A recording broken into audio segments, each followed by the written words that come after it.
It's about time because we're going there.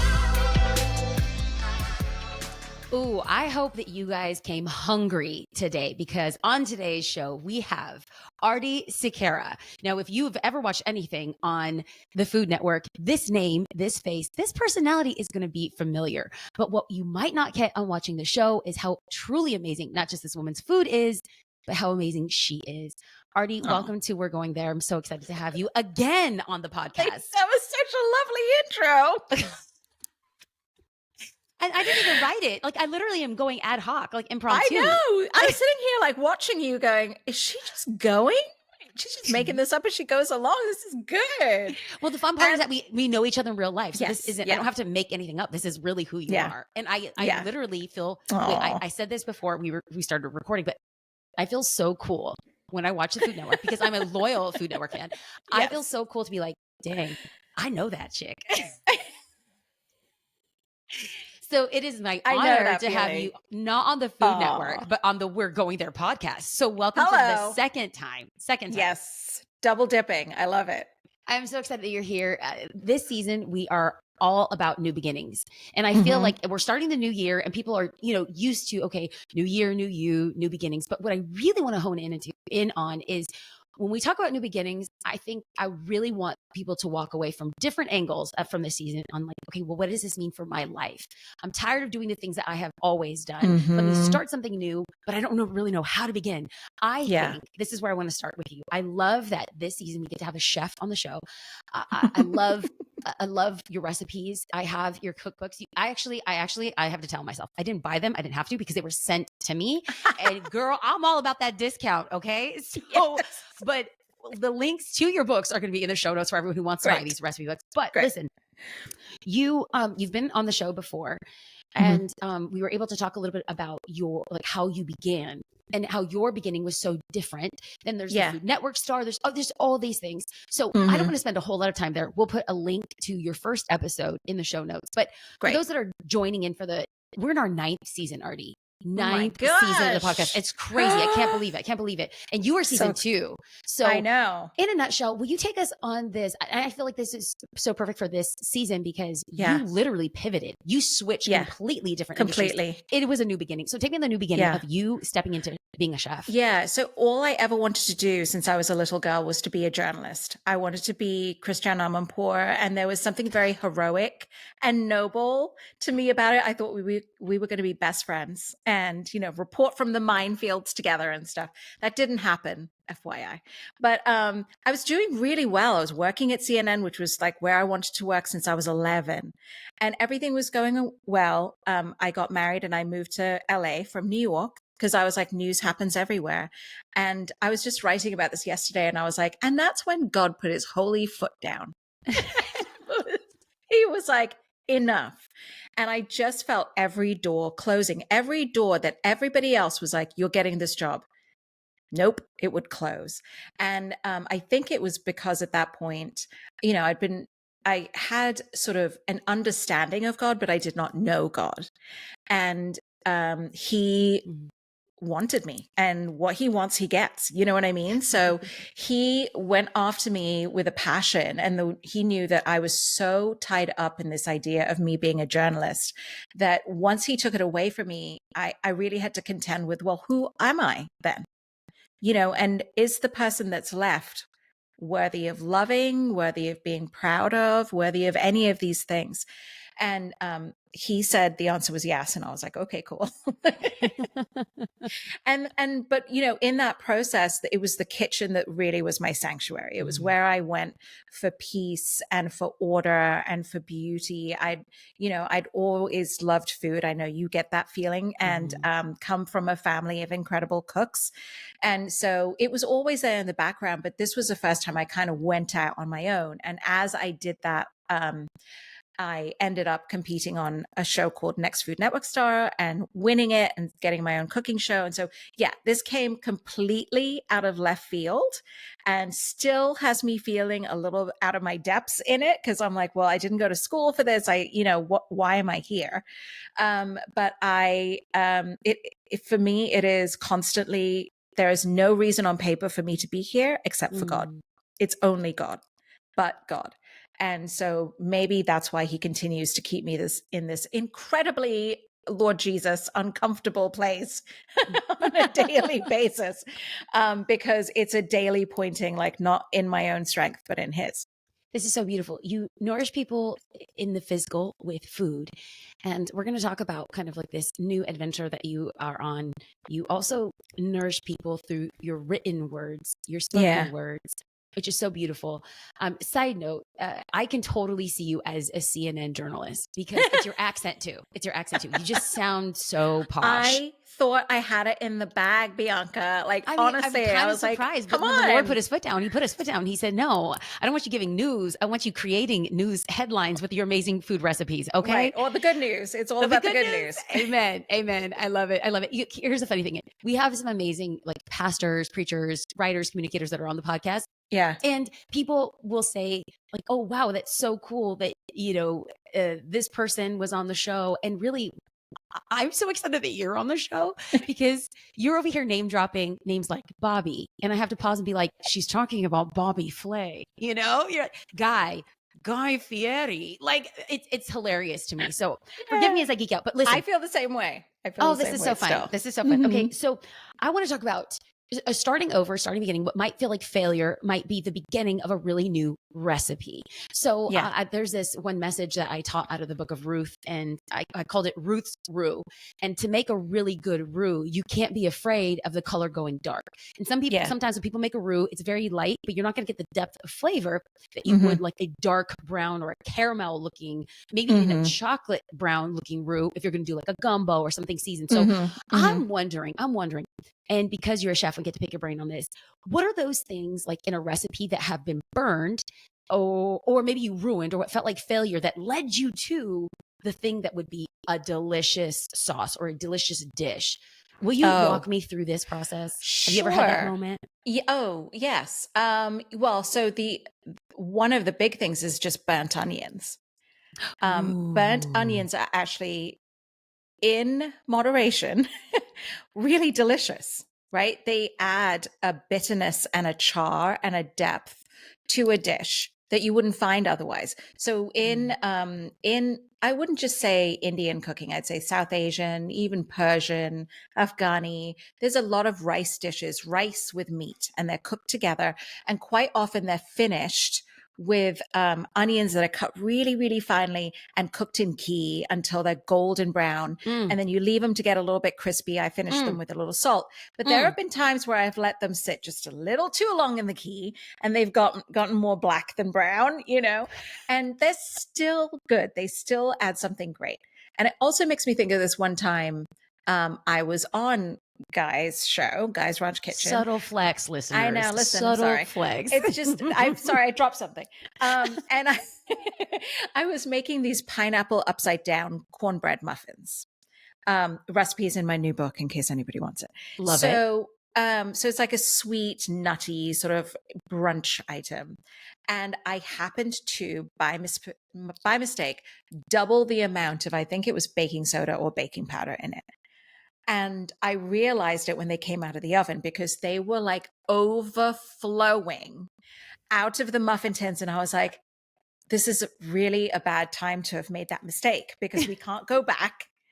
I'm on the show for Guy's Ranch Kitchen. It's you and 3 or 4 other chefs who are, by the way, like James Beard nominated, like really incredible people. And this is a bad time for me to have made a mistake.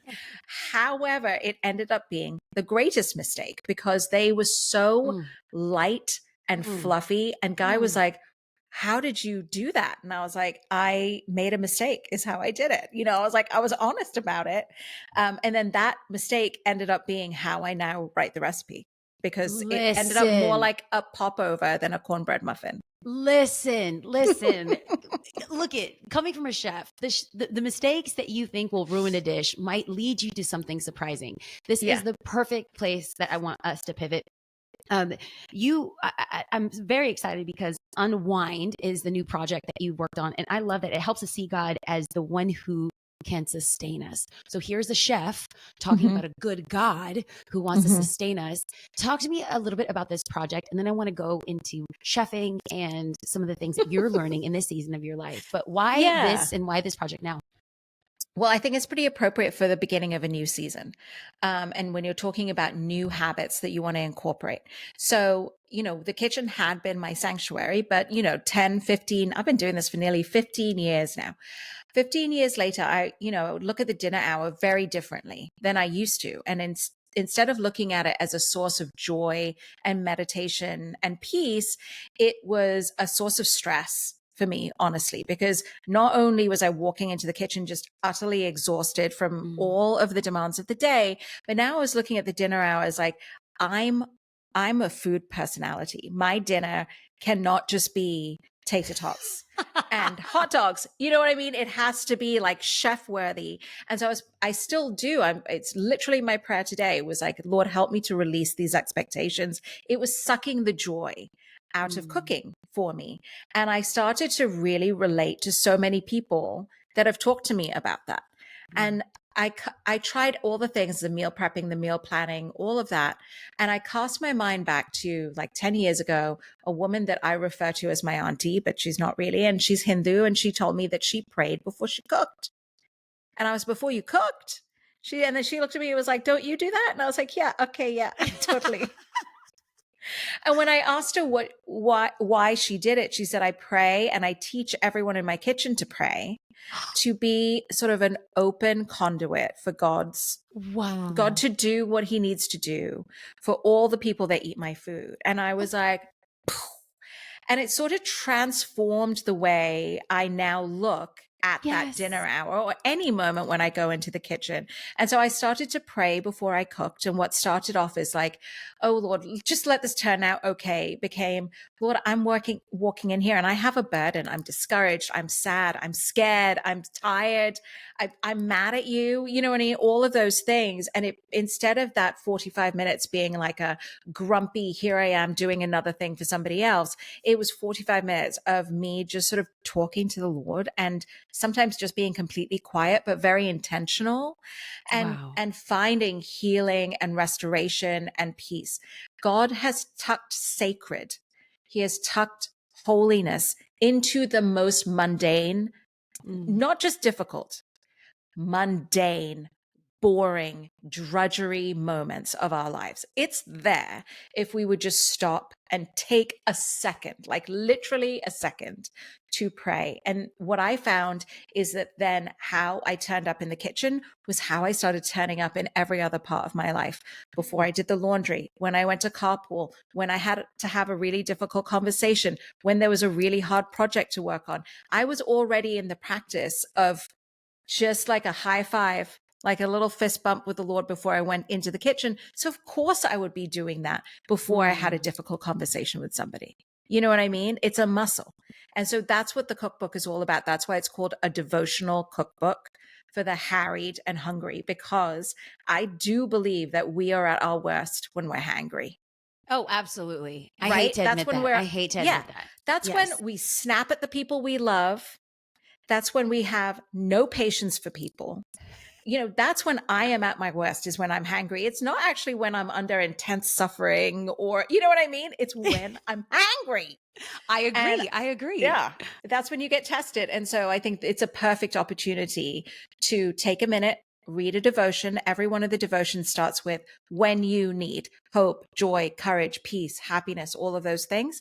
And then there's a recipe attached to each one of those devotions that plays off an image or an idea in the devotion. Obsessed. I mean, I'm so obsessed. You have no idea. Don't tell any of the guests this season, but this is definitely my favorite episode of the season so far. Okay. No pressure. Got it. And preparing for the interview, there was one thing that stuck out. And I don't know if this is something that you said or this is a takeaway, but let me actually ask you this. Do you believe that food lifts the spirit? Hi, friends. I'm interrupting this podcast to let you know about Home Chef. HomeChef.com is an at-home delivery system, and what I like most about it is that you can get easy-to-cook options, or if you're an aspiring chef like me, you could actually try something a little bit more daring with their culinary experiences. If you don't have time or patience to meal prep or grocery shop, then this is the thing that's going to make it the easiest for you. In fact, I get mine delivered on Sundays, and when I get home from church, I whip something up right then and there.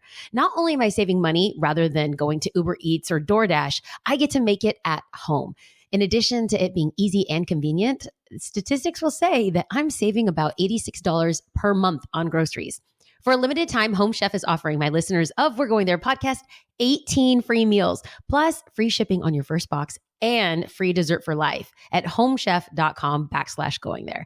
I have to let you know I do skip out on the desserts, and I have to let you know that you have to be an active subscriber to receive those free desserts. But if you want to try it out or get more information, go to homechef.com/going there. That's homechef.com/going there. Hope you enjoy. Do you need to catch your breath?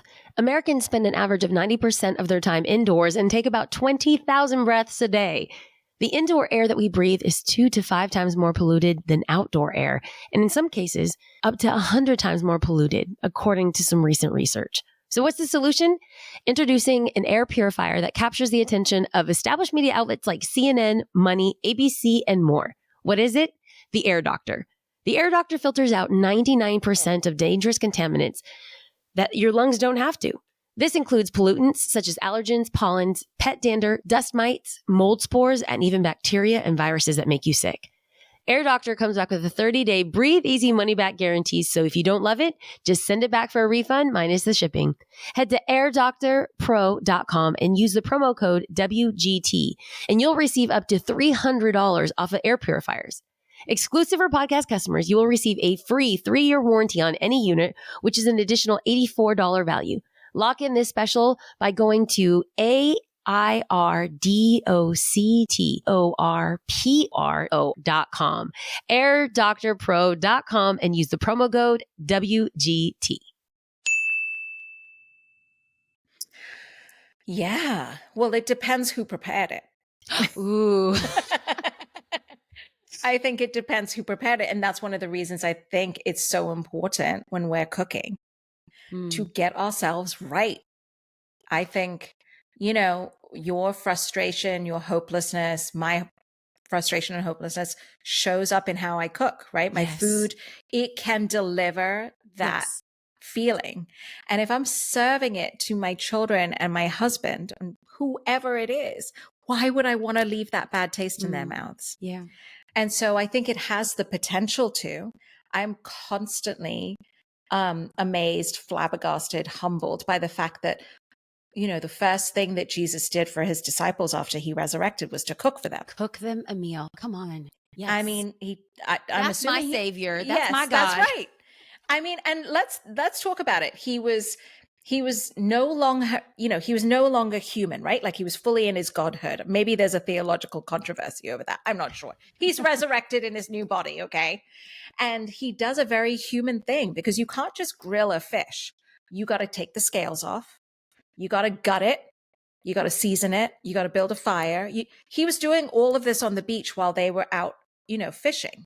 And they came in and he was like, "Want to eat?" That was the first thing he did. And so I think that there's something so humble and mundane and boring about all of those things, but he saw value and holy connection in it. And he knew that, his disciples were, I can only imagine how brokenhearted and discouraged they were. He'd just been murdered and they'd watched it. You know what I mean? This one that they thought was going to save them. And the first thing he does is not deliver a sermon or a parable or even like, I don't know, comfort them. He made them food. That was the way that he spoke directly to their needs. So that's, I think that you're right. I think food has the ability to lift spirits, but it depends on the maker. Okay. So a couple things are going on. This is like an older movie. I don't know if you've seen it, and it's actually, I think it's a Latin American movie, but like Water for Chocolate. And it's reminding me of this right now. In addition to this, I'm actually making bread today. I have a team member from work here. Her name is Michaela, and we're making bread rolls. We're doing this together. And you know what I'm going to do before I make this bread? I'm going to pray. Yeah, you are. I'm going to pray. I said, Jesus, you're the bread of life. So this bread better be so good. I mean, literally, it's going to make sinners repent. That's how good this bread is going to be. I join you in that prayer. So this is what I kind of want to unpack in our time. There's so much I want to ask you. Like literally I can get down my questions and I could just talk to you forever.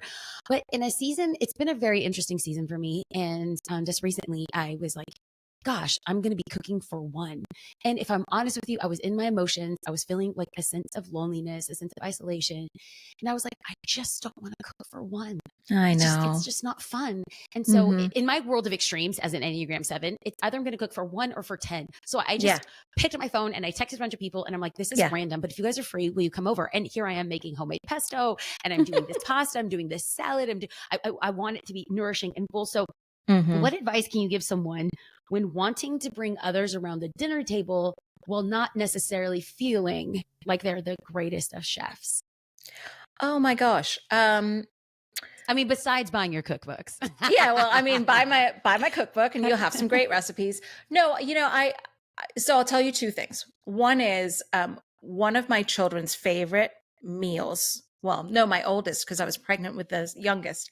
One of my favorite meals, and actually her favorite meal too, is it was the middle of summer in LA.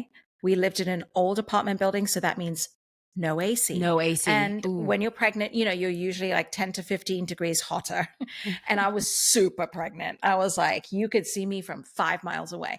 So we went swimming. And before we went swimming, I said to my husband and my daughter, I said, listen, we're going to go swimming and we're going to go home and we're going to have granola for dinner. That is it. We're doing granola for dinner.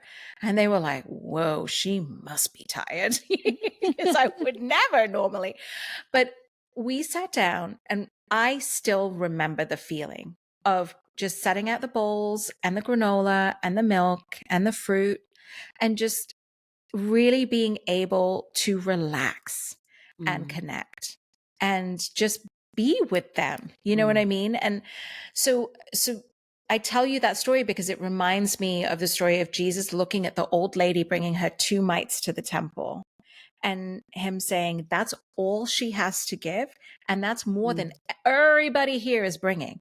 And so I think that's the same idea is you may not feel like your cooking ability is sufficient. That's not the point, right? It's not the point. You could make ham sandwiches, man. It's the gathering around the table that is, the truly magical part. And if while making those sandwiches, you have spent a little time, gotten reconnected with the Lord, because we all disconnect, just reconnect and ask him to work through your humble ham sandwiches.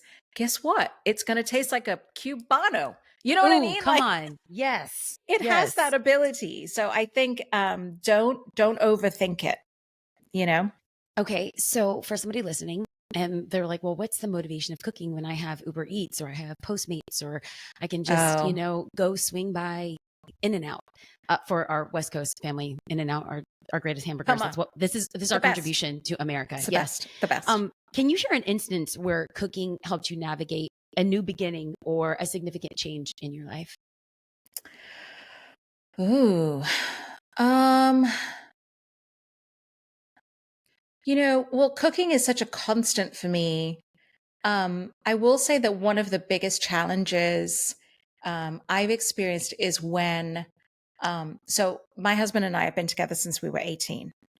And um, like about 5 or 6 years ago, he had ulcerative colitis when he was a child. Oh. And then the Lord miraculously healed him.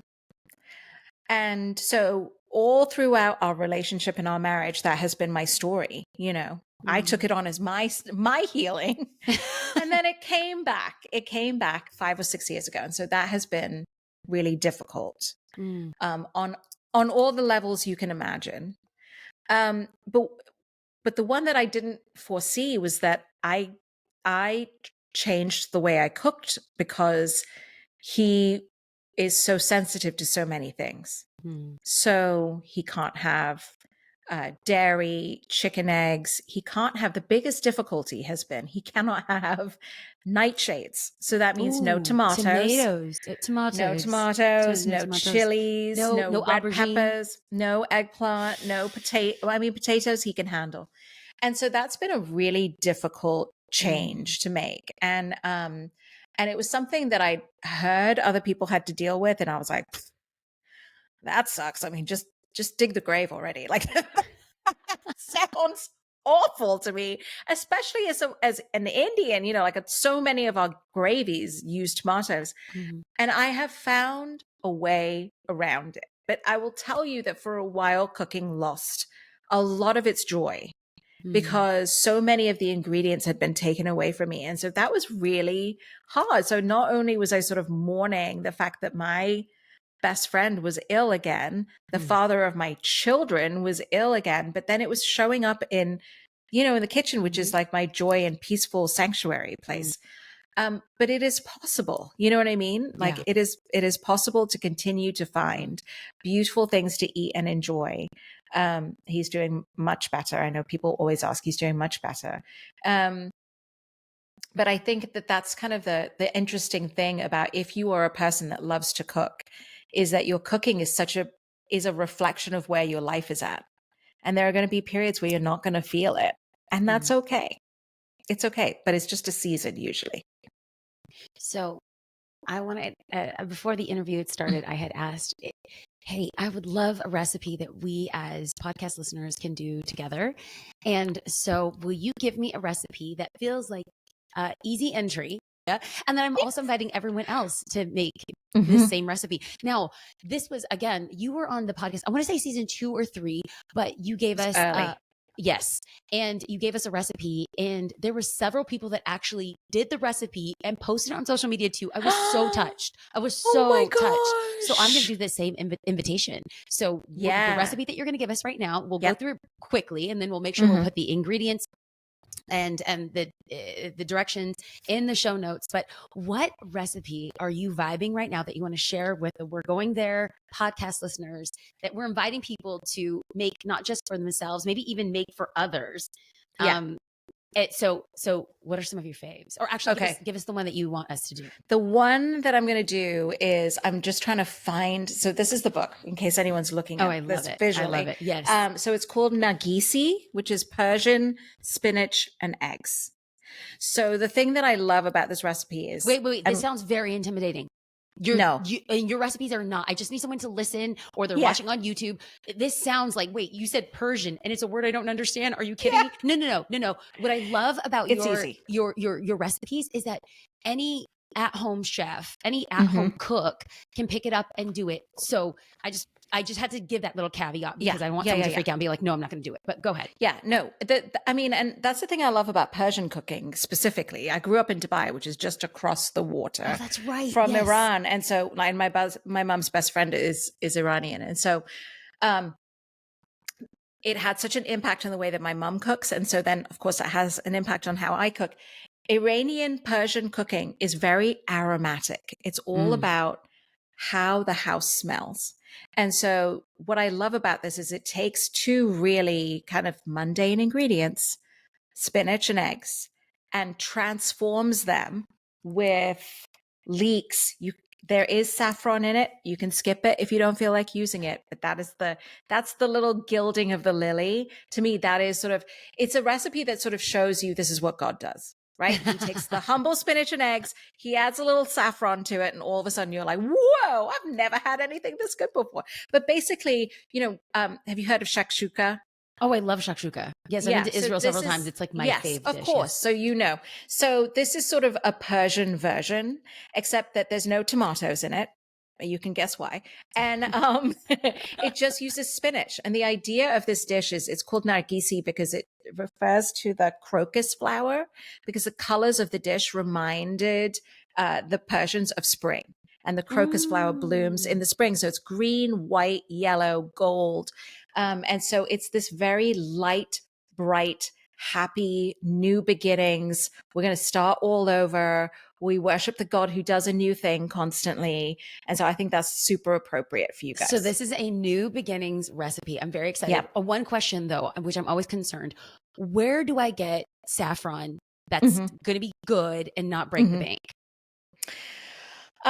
So I like to go online to Oh, you buy my do? spices. Yeah. Okay, I was a little hesitant. I'm like, are they giving me saffron or is this imitation? Yeah, well, so I go to ones that I trust. So there's two places that I trust for great spices, and this is not sponsored. One is called Burlap and Barrel. And with both of these places, I mean, especially with Burlap and Barrel, they tell you the stories of going to the farmers and shaking their hands and buying the stuff. So Oh, you wow. know it's like a real relationship Okay. that you're buying into. So Burlap and Barrel, and then also the Spice House. I love them. I'm familiar Yeah. with Spice House. Okay, great. Yeah, Spice So House not has like been around Amazon. forever. I mean, you can find some stuff on there, but listen, I just returned a wig that my daughter bought for Halloween off Amazon. So it's not, there's some things on there. You're like, that's not what the picture looked like at all. I love it. So I've been exploring more Middle Eastern recipes. And so Yeah.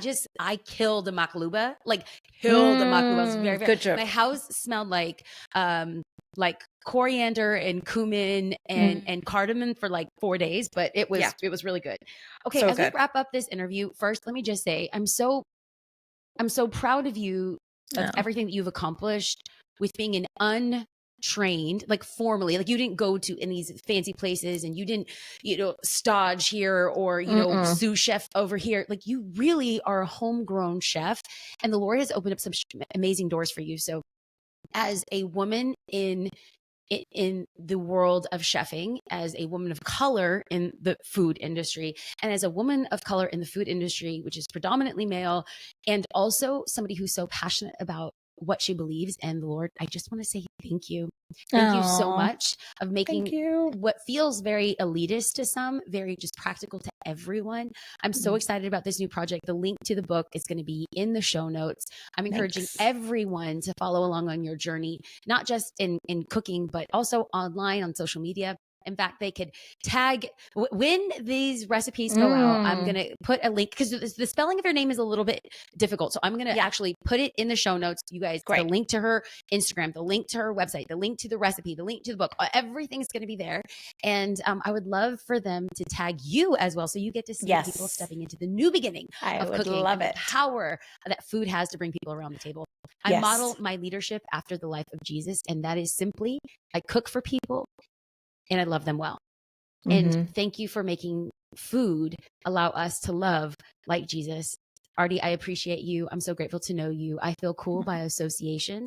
And thank you for being on the show. I'm so excited. If you guys have enjoyed the podcast, click the show notes for more information. And hit subscribe wherever you listen to your podcast. And if you enjoy the podcast, consider leaving a 5-star review for We're Going There. If you don't like the podcast and want to give it 1 star, my name is Beyonce Carter, and we'll go from there. I love you, friends. Thanks for listening. Love you, Aarti.